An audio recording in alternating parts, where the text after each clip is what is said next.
네, 서울 집값이 고삐 풀린 듯 뛰고 있습니다. 강남 3구를 넘어 서울 외곽으로도 매수세가 번지고 있는데요. 그러나 나중에 국정기획위원회는 일시적 상황에 대응하기보다는 근본적인 대책을 만들고 신도시로 방어하지 않겠다는 입장을 밝히면서 시장의 불확실성을 높이고 있죠. 집값 상승세 어디까지 이어질지 이광수 아리리서치 대표 모시고 얘기 들어보겠습니다. 어서 오세요. 안녕하세요. 반갑습니다. 자, 이 강남 3구에서 시작된 집값 상승세가 이제 한강 배틀을 넘어서 조금 퍼진다. 제가 서울 외곽을 해도 매수세가 번진다. 이렇게 얘기를 했는데 정말 그렇습니까? 실제적인 상황을 보면 일단 강남 3구의 아파트 가격 상승폭이 큰 상황이고요. 예. 그런데 뭐 거래량이 폭발적으로 증가하면서 늘어나는 그런 상황은 아닙니다. 예. 반면에 마용성을 중심으로 해서 그런 지역들, 예를 들어서 강남 그러니까 근접한 한강벨트 지역은 거래가 받쳐주면서 가격이 오르는 그런 지금 시장 상황이라고 보시면 더 좋으실 것 같습니다. 예. 가격 지수로만 보면 6월 셋째 주 누적으로 해서 서울 아파트의 매매 가격 지수가 0.8% 정도 상승했거든요. 예. 그렇게 되면 한 달 동안 한 1% 이상 상승이 가능한 거죠. 근데 지역별 격차가 커요. 가장 많이 상승한 송파구를 보면 3주 누적으로 1.9%입니다. 그러니까 지금은 일단 어쨌든 지역별 격차가 크다. 근데 전체적으로 상승폭은 커지고 있다, 높아지고 있다 이렇게 정리하시면 좋으실 것 같습니다. 네, 서울 안에서도 지역별로 격차가 크다. 뭐 수도권과 지방의 격차도 커지고 서울에서도 격차가 커지고 부동산은 결국 양극화가 참 심각한 문제네요. 지금 보니까. 현재는 일단 그런 상황입니다. 그러면 이렇게 집값이 오르니까 뭐 전세값보다 훨씬 매매값이 빨리 뛰니까 전세가율, 집값분의 전세가가 이렇게 확실히 낮아지는 그런 효과도 좀 있어요. 뭐 전세가율이 40%, 뭐 30%까지 떨어진다면서요?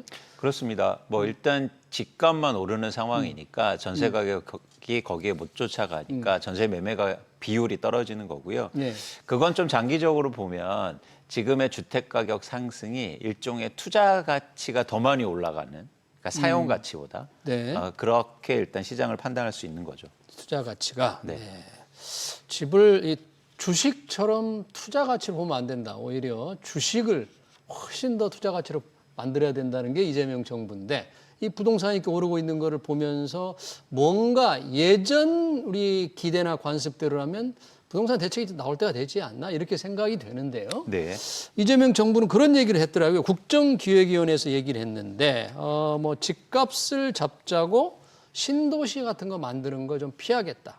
종합적으로 대책을 만들겠다. 조금 차분하게 접근을 하는 것 같아요. 이런 방식을 혹시 어떻게 보십니까, 이 정부? 일단 정책이 시장에 효과적인 영향을 미치려면 두 가지가 있어야죠. 네. 첫 번째는 내용이 좋아야 되고 내용. 두 번째는 적시성이 있어야 됩니다. 일종의 타이밍이죠. 그런 측면에서 내용에 대해서 고민하는 건 사실 중요해 보입니다. 그래서 말씀하신 것처럼 항상 가격이 오르면 신도시 발표를 했거든요. 근데 그게 효과적이지 않다는 거는 사실은 모두 다 알고 있잖아요. 그런 측면에서 한번 반출을 한 거고 그런 내용 측면에서 고민하는 건 좋은데 시점에 대한 고민도 당연히 해야 된다. 시점. 네. 그러니까 우리가 첫째 시간에 스테이블 코인 얘기했는데 네. 지금 스테이블 코인이 대한민국에서 급할까요? 아니면 부동산 시장이 이렇게 들썩거리는 게 급할까요? 그야 당연히 부동산이 급하겠죠. 그렇습니다. 근데 벌써 뭐 스테이블 코인은 법안 발의하고 뭐 주가 오르고 정부에서 뭘 한다고 하는데 왜 부동산은 아무것도 안 하고 있냐면 그런 측면에서 정책은 이 타이밍, 시점도 굉장히 중요하다. 그래서 뭔가 고민을 많이 한 시점이 아닌가라는 판단은 하고 있습니다. 내용도 중요하고 대책의 시점도 중요한데 제가 이제 궁금한 거는 지금 이 시점이 빨리 부동산 대책 좀 괜찮은 내용으로 발표를 해야 될 정도로 집값 상승이 우려스럽느냐 그 판단을 혹시 어떻게 하세요? 저는 우려스럽다고 판단하고 있고요. 우려스럽다. 그러니까 왜냐하면 지금의 시장의 분위기가 계속 확산되는 느낌이거든요. 예를 들어서 강남 3구에서 마용성이 이제 일부 서울 외곽 지역, 외곽 지역이 번지면 또 수도권이 이렇게 될 가능성이 있기 때문에 사실은 적시성 차원에서 정책이 필요하지 않느냐는 판단을 하고 있습니다. 그런데 지금 국정기획위원회죠. 지금 각 부처의 업무 보고를 받으면서 국토부에서 업무를 받으면서 그렇게 얘기를 했는데 일시적으로 움직이지 않는다. 뭔가 종합적인 근본 대책을 만든다. 뭐를 생각할까요? 종합적인 근본 대책. 물론 아직은 뭐 어떤 생각일지는 조금 참 쉽지는 않겠습니다만 이 정부의 접근 방법. 글쎄요, 일단 발표된 게 없기 때문에 전반적으로 저희가 어떤 추정은 할 수는 없겠지만 그동안 이제 정책의 방향성을 보면 그리고 공약을 좀 살펴보면 예. 일단 공급을 공공주도의 공급을 확대해서 공공주도 공급. 장기적으로 집값을 안정세를 추구하겠다. 네.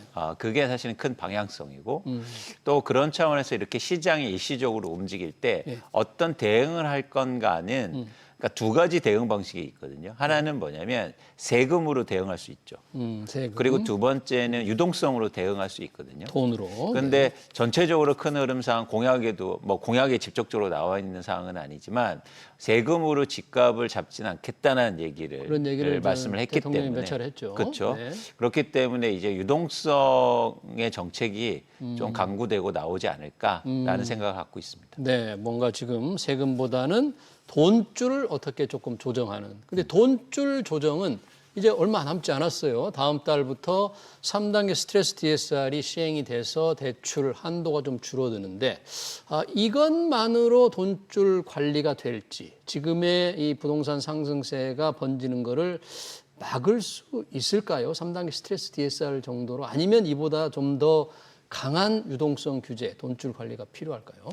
저는 예정돼 있는 스트레스 DSR로는 지금 상황을 좀 제한하고 억제하기는 힘들다고 보고 있습니다. 왜냐하면 예. 기준금리가 내려왔기 때문에 예. 거기에 가상금리가 적용돼서 대출의 총량을 줄이는 게 사실 의미가 없다는 거죠. 전체 금리가 내려왔기 때문에. 전체 금리 수준이 떨어지니까. 그렇습니다. 네. 그래서 앞으로 더 떨어지면 사실 스트레스 DSR이 무력화되는 거죠. 그런 차원에서 좀 더 의미 있는 예. 어떤 대출 규제라든지 대출 정책이 필요해 보이고요. 예. 사실 굉장히 간단한 게 하나 있습니다. 뭐냐면 2022년부터 집값이 하락했거든요. 그러면서 전 정부가 대출 규제 완화라든가 정책 자금이라든가 이런 것들을 시장의 유동성을 대거 유입시켰단 말이죠. 네. 사실 그것만 집값이 올랐으니까 당연히 그것만 다시 돌이키면 됩니다. 그렇죠. 왜냐하면 네. 그 정책이 아직도 유지되고 있어요. 집값이 떨어졌을 때 시행되었던 정책들이요. 시행됐던 뭐 정책자금 대출 늘린 거, 그렇습니다. 예. 뿐만 아니라 LTV나 DTI 규제들. DTI 규제. 네. 그런 것들이 아직도 똑같은 상황이거든요. 예, 예. 그러니까 이런 것들이 집값 올라왔으니까 당연하게 규제가 들어가야 되는데 그 정도만 해도 일단 시장은 굉장히 빠르게 안정세를 보이지 않을까라는 생각을 하고 있습니다. 그러네요. 당장 세금보다는 이제 유동성, 세금 정책은 취하지 않겠다고 했으니까 유동성 관리로 뭔가 하면 아까 돈줄을 좀 더 줄이는 대책이 필요하다 그러는데 보통 우리가 토지거래 허가구역을 오세훈 서울시장이 풀었다가 이제 확대 지정했잖아요. 네. 보통 집값이 이렇게 뛰면 이런 규제 지역을 확대하는 정책도 좀 얘기가 나올 텐데 그런 건 어떻게 보세요? 이제 그럴 가능성이 있는데 당연히 그런 것도 필요하겠죠. 그러니까 그런데 지금 시장이 어떤 거냐면 일부 지역만 토지 허가구역 그러니까 재지정되고 예. 또 해제했다가 재지정되고 이런 변동성이 크다 보니까 네. 불확실성이 커진 거예요. 그래서 사람들이 불안한 거죠. 불안하다. 예. 그러니까 이 새로운 정책이 발표될 때 이 불안감을 어떻게 해소할 거냐. 거기에는 어떤 거가 전 들어가야 된다고 보고 있냐면 예. 정책의 신뢰성을 담보할 필요가 있습니다. 신뢰성. 예. 네. 그러니까 예를 들어서 저는 정책의 가장 큰 문제가 뭐냐면 집값이 떨어지면 막 부양책을 쓰고 집값이 오르면 막 규제를 하고 이런 어떤 반복적인 상황이라는 거죠.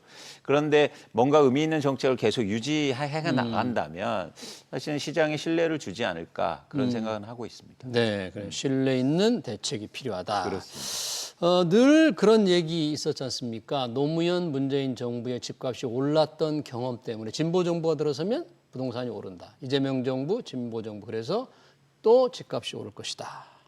지금 집값이 당시에 오를 때는 어떤 당시 상황 환경이라는데 어떤 정책의 변화 때문일 텐데 그런 경험 때문에 이 정부에서도 집값이 오른다고 이렇게 사람들이 생각하는 거는 합리적이고 타당한 생각입니까? 어떻습니까? 일단 그렇게 연결선상에서 이제 예를 들어서 진보 정부가 집권하면 집값이 오르더라. 네. 그래서 뭐 이번에 세 번째인데 또 똑같이 되겠지 이런 되겠지. 이야기들이 이제 희자화되고 있는데 예. 사실 과거의 예를 보면 상관관계는 있는데 인과관계는 크진 않았습니다. 인과관계는 없다. 그렇습니다. 네. 예를 들어서 진보 정부가 집값을 올리려고 한 게 아니라 예를 들어서 노무현 대통령 때는 전에 김대중 정부가 IMF를 거치면서 예를 들어서 경기 살리기라든지 여러 가지에서 이제 대폭적으로 유동성도 확대되고 이런 것들이 사실은 남아 있어서 예. 집값을 폭등시킨 원인이 또 있었고 또 문재인 정부 때는 사실 코로나19라는 아주 특수한 상황이 있었지 않았습니까? 그래서 거의 기준금리가 뭐 제로금리 가까이 가면서 유동성 때문에 오른 부분이 있겠죠. 네. 근데 지금은 상황이 다르다고 봐요. 뭐냐면 경제 성장률이 1% 미만이고 아직도 금리가 뭐 내려간다고 하지만 주택담보대출 금리가 뭐 4%에서 3% 후반대에 있단 말이죠. 네. 그래서 저는 재반 환경 그리고 경제적인 전반적인 상황을 볼 때 집값이 올라갈 상황은 아니라고 판단하는 겁니다. 지금이 그러네요. 그래서 정책의 효과를 내기에 굉장히 좋은 시점이에요.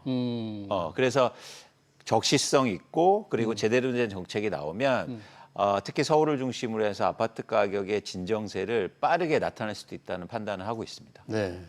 그렇긴 합니다만 이제 진보 정부의 집값이 오르는 게 세금 정책에 의지하다 보니까 집값을 오히려 못 잡았다는 그런 기억 때문에 이재명 정부가 이제 세금으로 집값을 잡지 않겠다고 얘기를 했는데 세금이 아닌 유동성 측면에서 본다면 한국은행이 금리를 한번 내렸지만 또 내릴 거라는 전망이 있잖아요. 네. 그리고 정부 재정 지출도 이재명 정부 들어서 지금 추경을 준비하고 더 늘어나니까 돈이 계속 풀리기 때문에 이 풀어난 돈이 결국은 자산, 주식이라든지 부동산을 결국 올리지 않을까. 세금이 아닌 돈 힘으로 자산이 더 오를 것이다. 뭐 이렇게 보는 사람들도 있더라고요. 그런 가능성 때문에 지금 시장이 들썩이는 건데 그래서 정책이 필요한 겁니다. 그래서 정책이 그 유동성이 예를 들어서 부동산으로 흘러가지 않도록 하는 정책이 필요한 거죠. 그래서 지금 대출 예.